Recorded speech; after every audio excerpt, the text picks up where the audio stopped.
Okay, the jacket came off for this one because Lover Awakens by J.R. Ward. Where does one begin? Okay, so we all know Zadis. We've already encountered him in books oh, hey Butch, coming at you, boo. Anyway, we already know who Zadis is, right? He's one of the brothers. We already encountered him in book 1, which is Dark Lover, and then in Lover Eternal.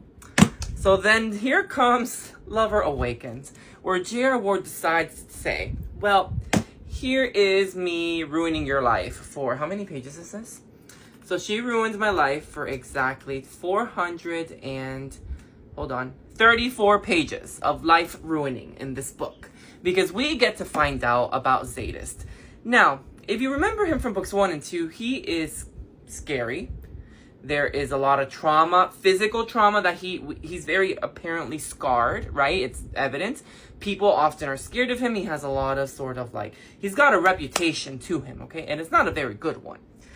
So in comes book 3, where we learn who Zadist is and exactly the stuff that he was put through because he was a blood slave. What does that mean?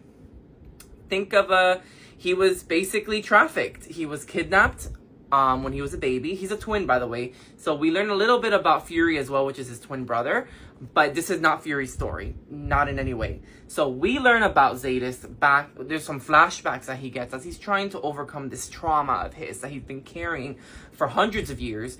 And remember, oh gosh, is this a spoiler?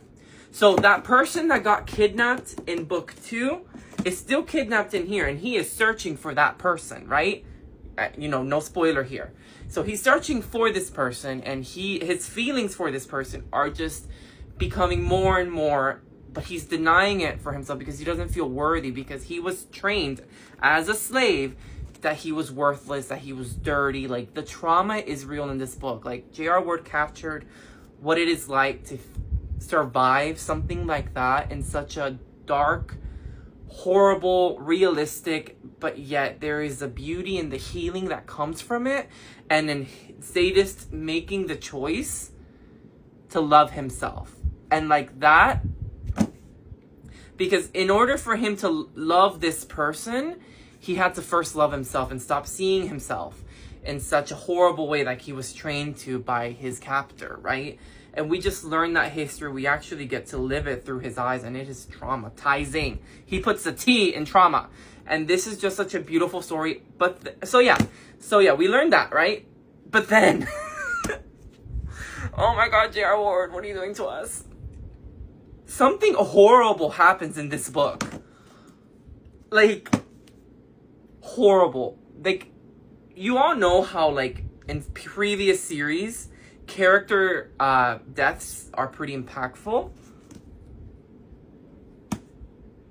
I have no words. I can't even tell you anything about this because it's like biggest spoiler on the planet, and I'm just like, what is gonna happen here?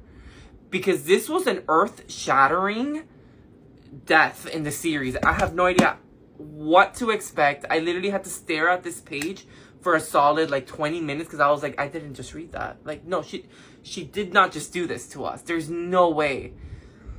Oh God, I have no idea, guys. This was perfection. I see why J.R. Ward says this is the best thing she's ever written, and also like why she says I'm never reading it again. She's like, I don't read this one. Gosh, I mean, you should read it, absolutely. I'm gonna read it again. Unlike J.R. Ward, I'm gonna read it again because this was horribly good. Because it shatters you, but why do we still want more?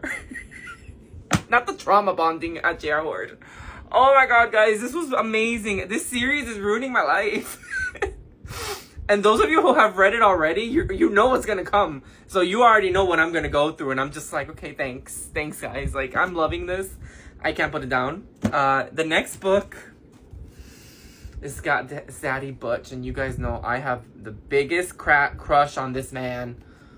Caitlin, are we ready for this? Because, I love Marissa and I love Butch, and I'm just like, what's gonna happen here? Oh, this series is ruining my life.